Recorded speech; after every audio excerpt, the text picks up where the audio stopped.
에듀윌 유료 회원만의 남다른 서비스.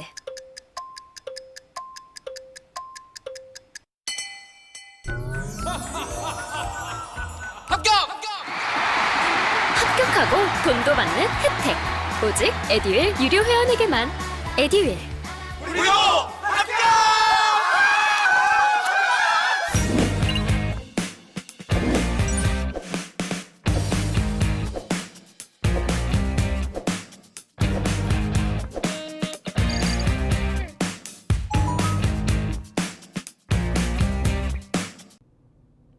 자, 앞전 시간 마지막에 야구 얘기라고 끝났는데요. 야구 얘기가 하나가 더 나와요. 클리블랜드 인디언스가 105년 만에 팀명을 교체했다 이렇게 되어 있습니다. 그 인디언이라는 말 자체가 이제는 소수 인종에 대한 차별적인 언어로 받아들여지고 있는 거예요. 그래서 이제 클리블랜드에 연고를 두고 있는 야구팀이 인디언스라는 이제 별칭을 가지고 있었는데, 그런데 이제 메이저리그 소속팀인 클리블랜드 인디언스가 예전에 이제 추신수 선수도 이 팀에서 뛰었었잖아요. 그런데 이제 인종차별 논란을 일으켰던 팀명을 105년 만에 교체하기로 했다. 근데 인디언스라는 팀명은 이제 1897년부터 1899년까지 이제 3년밖에 안 되긴 하지만 굉장히 이제 임팩트가 있었던 모양이에요. 클리블랜드 스파이더스라는 팀에서 활약했던 이제 MLB 메이저 리그 베이스볼이죠. 여기에 첫 아메리카 원주민 출신 선수인 루이스 소칼렉시스를 기리기 위한 것이었다. 그러니까 이게 나쁘게 인종차별적인 의도를 가지고 한 것이 아니라는 거예요. 그 선수를 기리기 위해서 이렇게 이제 이름을 바꿨다는 것인데, 인디언스라는 이름과 그 다음에 붉은 얼굴을 한 인디언 얼굴을 형상화한 와우 추장 로고가 이제 아메리카 원주민들을 이렇게 이제 썼었는데, 이게 이제 아메리카 원주민들을 비하한다는 비난을 받아서 추장의 로고는 2019년에 퇴출이 돼버렸어요. 이렇게 됐는데 2020년에 이제 블랙 라이브즈 매터 운동이 있다 이렇게 되어 있는데, 이거 흑인의 생명도 소중하다 이렇게 이제 번역이 되는 거죠. 흑인의 생명도 소중하다라고 해가지고요. 이게 지금 흑인 차별에 저항하는 운동들이 많이 있었습니다. 2020년 기억하시죠? 그래서 블랙 라이브즈 매터 여기에 일환으로 야, 소수 인종 자꾸 차별하고 그러지 마 라고 하는 이런 요구 속에서 야, 인디언스 이런 말 하지 마, 이거 쓰지 마 이렇게 이제 압력이 있었고, 뭐 이 팀은 나쁜 의도로 쓴 건 아니었지만은 그렇다면 우리도 팀명을 바꾸겠다 이렇게 해가지고 이제 인디언스의 팀명이 교체되게 됐다 이런 부분입니다. 의미 있게 또 살펴보시면 좋겠습니다. 자, 이렇게 이제 봐두시고 이제 인물 용어 쪽으로 넘어가 보도록 합니다. 자, 업무 연속 계획 그랬는데, 업무 연속 계획이라고 하는 것은 재난이 발생했을 때도 사업장 연속성을 유지하기 위한 방법론이다. 재난 시 업무를 차질 없이 수행할 수 있는 환경을 구축해 놓는 것을 업무 연속 계획이라고 하는데, 2001년에 미국의 9.11 테러가 났었죠. 9월 11일 날 미국의 이제 세계 무역센터 이제 건물이라고 하는 그 쌍둥이 빌딩이 이제 비행기 납치 테러를 통해 가지고 와르르르 이렇게 무너졌던 그 장면 저도 눈에 아주 선한데 정말 충격이었어요. 영화 같은 진짜 장면이었어요. 그 전에 그 비슷한 영화가 있었습니다. 제목이 뭐였더라? 미국에서 캘리포니아 주지사 했던 그 아놀드 슈워제네거가 출연했던 영화였는데 트루라이즈였던 것 같은데, 근데 거기 보면은 트루라이즈가 아랍권의 테러리스트들 막 이런 걸 뭐 이렇게 해가지고 악당으로 그려가지고 거기서 보면 막 비행기로 가서 건물에 박고 막 이런 거를 해요. 근데 그게 진짜 거짓말처럼 이게 이제 실제로 2001년도에 그런 어떤 그 장면이 눈앞에서 펼쳐졌고, 그러고 나니까 건물이 진짜로 무너지더라고요.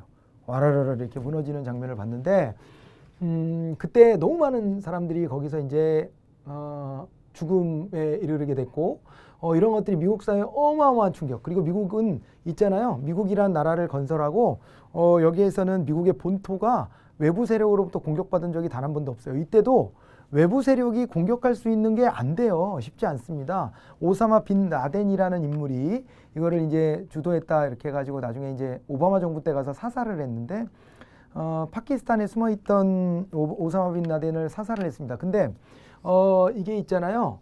아무리 테러를 획책해도 바깥에서 미국 본토로 미사일 못 넣어요. 못 넣어.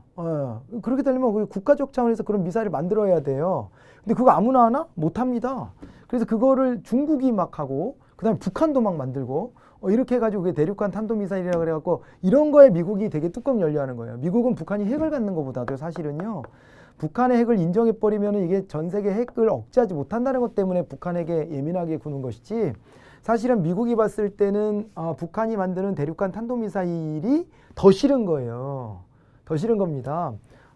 그래갖고 ICBM 뭐 이런 얘기 나오잖아요. 그런 거 막 이렇게 훈련하고 그러면요, 막 열받아가지고 막 미국이 북한 폭격하겠다고도 하고 막 이러는 거예요. 그런데 그거의 원조격인 게 중국이에요.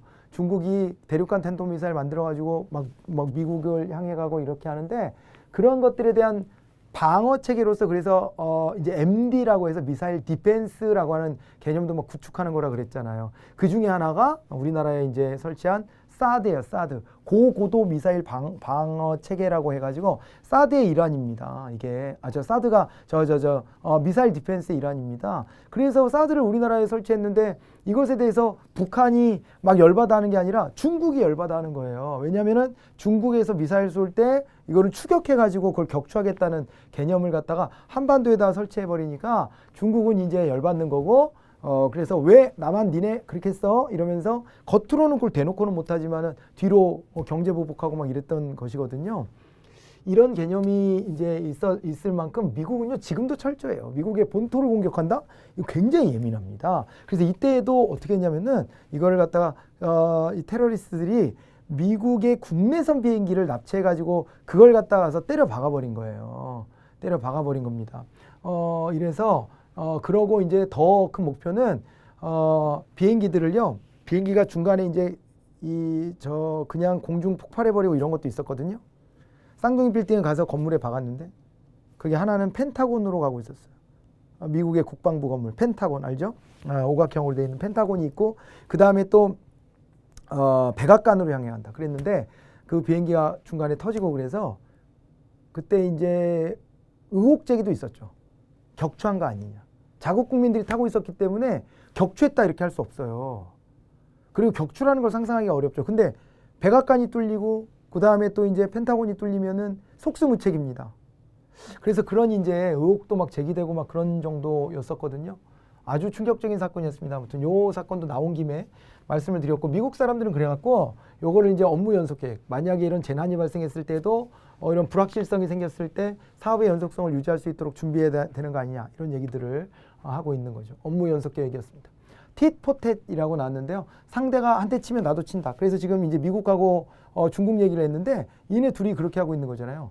미국이 뭐 이제 중국에 대해서 견제구를 하나 탁 던지면, 그럼 어떻게 돼요? 이제 중국에서도 똑같은 짓을 하는 거예요. 같이 이렇게 한 대씩 주고받고 하는 거예요. 그러니까 초등학교 다닐 때 그런 거랑 비슷한 거죠. 한 대 때리면 한 대 때렸네, 그리고 나도 때리고 뭐 이런 거 있잖아요. 그런 거랑 비슷한 겁니다. 맞대응 전략인데요. 이 경제학 게임 이론 중에서 죄수의 딜레마라는 게 있습니다. 죄수의 딜레마 이론이라는 것은, 이것은 이제 중요하게 우리가 다루고 있는데, 사실 이제 자신만의 이익을 위한 선택이 자신과 상대 모두에게 불리한 결과를 낳는 상황이 있어요. 그래서 이런 거를 들여다보면 이게 오히려 이런 거를 깨달아서 이게 한 대 치면 같이 한 대 치고 이런 거 하기보다는 상호 협력을 하는 게 바람직해라고 이제 해석이 되죠. 그래서 tit-for-tat이라고 개념이 있는데, 죄수의 딜레마는 이런 거예요. 한마디로 이제 그 공범이 있습니다. 공범이 있는데 공범 A가 있고 B가 있다라고 해볼까요? 근데 이제 이게 잡혔어, 둘 다. 그런데 이제 A가 이제 진술을 거부할 것이냐, 침묵을 할 것이냐, 아니면은 이제 여기서 이제 시인을 할 것이냐, 자백을 할 것이냐, 뭐 이렇게 되고, B도 이제 경우의 수가 생기죠. 침묵을 할 것이냐, 자백을 할 것이냐, 뭐 이런 이제 상황에 놓여요. 둘이 소통할 수 있을지 모르겠는데, 둘이 이제 소통할 수 없게끔 떼어놓은 상태에서 이렇게 접근을 해보면은 요게 가장 바람직해요. 둘 다 침묵하면 그러면 입증이 안 돼 버리니까요. 둘 다 침묵하는 게 가장 바람직한데, 그런데 이제 이 게임의 룰이 적용이 되는 겁니다. 상대방을 의심하는 거예요. 못 믿겠다 이렇게 되는 겁니다. 그래서 A 입장에서는 이제 나는 침묵했는데 얘가 자백하면은 어떻게 되냐면요, 나는 독박이에요. 나는 독박이 되고요. 그 다음에 또 이제 차라리 내가 자백했을 때 얘가 자백하면은요. 그러면 이거는 이제 안 좋은 결과로 되거든요. 완전히 이제 이건 좋지 않은 결과지만은 가장 최악이 어떤 거냐면 얘가 침묵하고 내가 자백했을 때 A한테는 최악이고요. B 입장에서도 그래요. 나는 침묵했는데 다시 한번요. A의 입장에서는 나는 침묵했는데 얘가 자백했을 때 그때 이제 내가 독박을 쓰는 거예요. 왜냐면은 얘가 자백하면 얘를 봐주겠다 이렇게 하거든요. 그래서 독박이 나한테 와. 얘가 나한테 불리하게 얘기하니까. 그리고 요 경우는 B가 침묵했는데 A가 자백했으니까 B한테 이제 최악이에요. 여기는 A가 최악이 되고 최악의 결과가 되고 여기는 B가 이제 최악의 결과가 되거든요. 그러다 보면은요, 둘 다 불어서 이런 선택을 하게 된다는 거예요. 여기를 선택한다는 거야. 둘 다 이걸 보면은 침묵했을 때보다는 자백하는 게 차라리 나아요. 내가 최악을 피할 수 있다 이런 거예요. 내가 자백을 하면 나는 최악을 피하는 거예요. 어쨌거나 이 게임의 이론이 죄수의 딜레마입니다. 그렇게 되기 때문에 서로 이렇게 그저 있잖아요. 상대가 치면 나도 가볍게 친다 이런 건데 가장 바람직한 건 요게 바람직하거든요. 그래서 각자가 이런 거 좀 참자. 이렇게 하는 논리로 이게 승화가 되죠. 팁포텟 이렇게 알아두시고요. 어드레서블 TV 광고다 그랬습니다. 그래서 TV의 시청 이력 등 빅데이터 분석을 통해 가지고 동일 시간 동일 채널에 가구별로 다른 광고를 송출하는 광고 기법. 이게 지금 뭐 유튜브도 그렇고 인터넷 그 사이트들도 그렇고 이 광고가 내가 클릭해봤던 거에 찌꺼기들을 가지고 내가 관심 있는 것들의 정보들을 막 띄워주잖아요.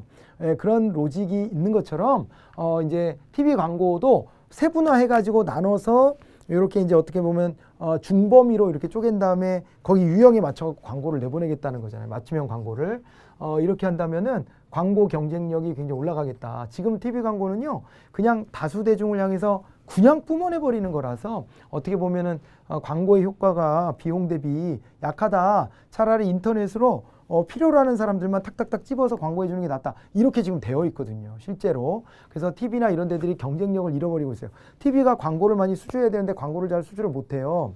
그래서 이제 이렇게 어드레서블 광고 같은 것들을 이제 창안해내고 있는 것입니다. 자, 시민연대계약. 이거는요. 결혼하지 않아도 법적 제도적으로 차별을 받지 않고 자유롭게 동거하고 아이를 낳아 기르는 등 부부의 준하는 사회적 보장을 받을 수 있는 프랑스의 시민결합제도다 이렇게 되어 있습니다.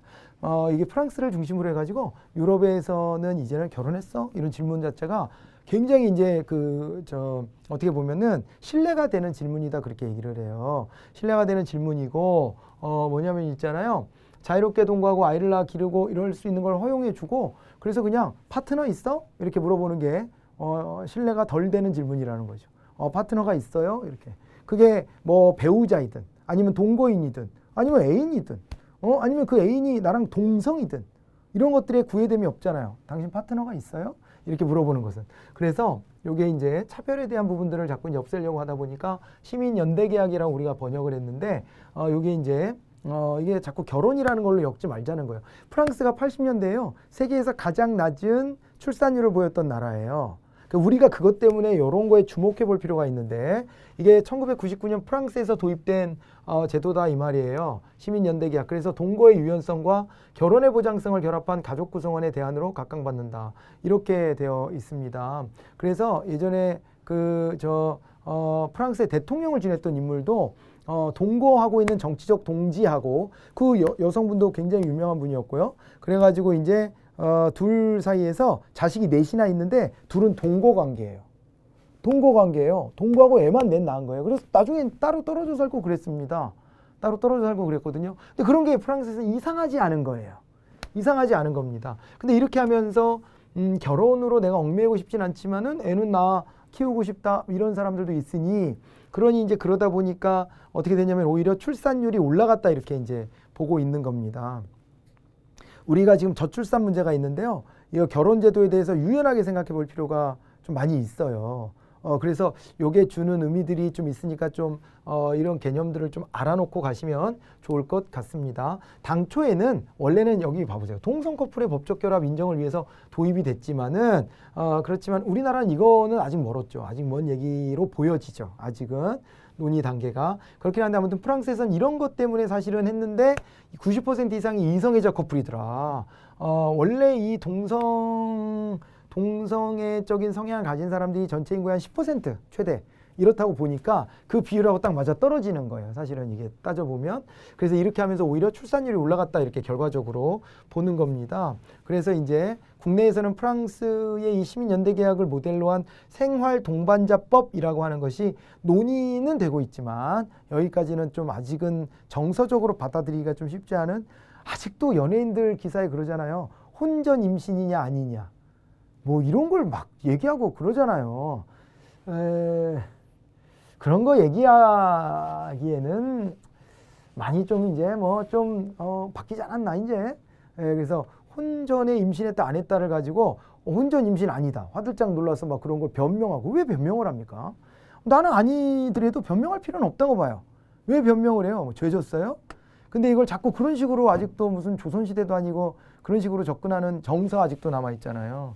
그러다 보니 결혼이라는 것의 인식을 한꺼번에 이렇게 탁 뛰어넘어서 생활 동반자법이라고 하는 것을 논의한다는 게 쉽지가 않고, 또 그리고 이 동성 커플의 문제는 우리나라는 아직까지는 이거가 굉장히 반대 목소리도 너무 커가지고 그래서 거기까지는 가기는 좀 어렵고 해서 논의의 아주 기초적인 단계 정도 이렇게 되어 있다 봐두시면 될 것 같습니다. 그리고 이제 그 일본 출신의 그 사유리라고 하는 방송인이 일본에 가서 아이를 낳았죠. 그런데 보니까 서양의 저 EQ가 높은 사람의 저 정자를 기증받아서 그걸 가지고 이제 혼자서 아이를 낳았어요.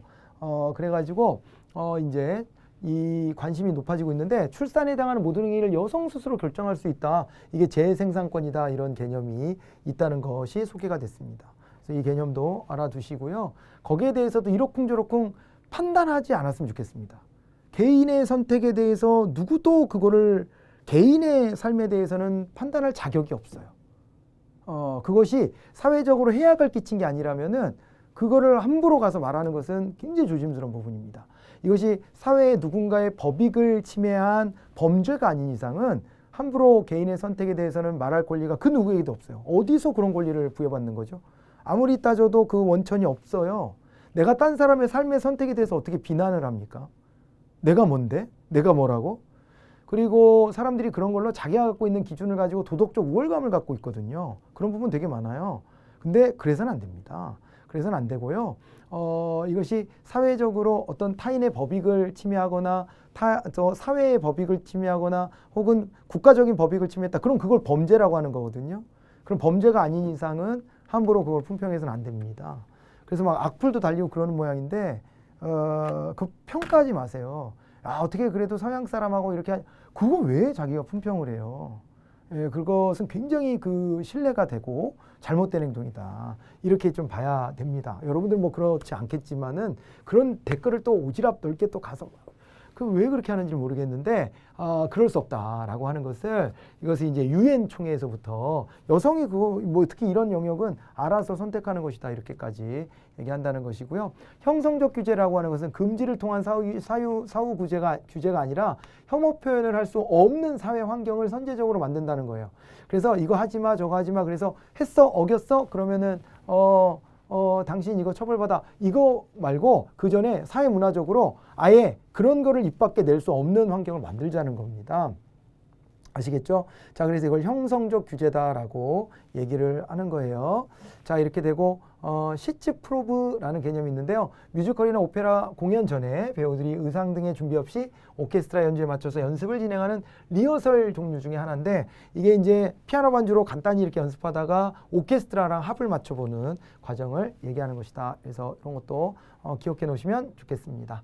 자, 그리고 이제 마지막 핫 시사인데요. 공수처법 개정안 국회 통과 이렇게 되어 있습니다. 그래서 이건 한번 설명을 드렸었어요. 그래갖고 이제 야당의 비토권을 무력화시켰다 이렇게 되는데, 요거를 제가 떠온 것은 딴 게 아니라 요 내용들은 여러분들이 한번 읽어보시면 되는 건데요. 그런데 이제 공수처법 개정안이 국회에 통과되면서 그러면서 이제 공수처 설치에 대해서 오늘 제가 지금 강의하고 있는 오늘 공수처장 후보자가 추천이 됐습니다. 2명이. 그래갖고 요게 이제 따박따박 지금 가고 있는데 이렇게 가다 보니까는 검찰의 기소 독점권이 좀 이제 무력화가 됐고요. 그리고 이제 경찰에 대한 권한이 강화되고 있습니다. 이거 여러 차례 말씀드렸던 건데 그러면서 경찰에 관련된 법들도 다 무대기로 통과가 됐어요. 그래서 자치경찰제가 전국으로 도입됩니다. 그러니까 경찰청에 경찰이 있을 때 국가경찰이 있고 자치경찰이 있어요. 예, 그래갖고 자치경찰이 경찰청 소속이긴 하지만 자치경찰을 움직이는 결정을 시도 단위의 자치경찰위원회가 결정을 해요. 그리고 그 자치경찰위원회의 위원장과 위원을 시도지사가 임명하겠습니다. 그래갖고 자치경찰제가 전국으로 확산되게. 지금까지는 자치경찰은 지역사에 맞는 경찰력을 또 하나를 더 갖는 거거든요. 제주도에서만 이것이 실시되어 왔는데 전국으로 확대됐어요. 이런 식으로 권력을 자꾸 쪼개는 거예요. 검찰도 권력을 쪼개고 그 다음에 경찰도 권력을 쪼개요. 국정원도 권력을 쪼개서 대공수사권이라고 하는데 간첩 잡고 이런 수사권을 경찰한테 넘겼어요. 대신에 경찰력을 2개, 3개 단위로 막 쪼개가지고 상호 견제하게끔 이렇게 만들었다. 이렇게 받으시면 됩니다. 관련된 내용 나오면 제가 또 이제 그거에 관련해서 조금 더 구체적으로 말씀드릴 거고 일단은 공수처법 개정안이 국회 통과됐다는 사실까지 확인하시면 좋겠습니다. 자, 이렇게 해서 오늘 준비한 내용은 모두 마치도록 하겠습니다. 또 한 달 잘 또 건강하게 생활하시고요. 아프지 않으셔야 돼요. 관리 철저히 하시고 다음 달에 또 찾아뵙도록 하겠습니다. 수고 많으셨습니다.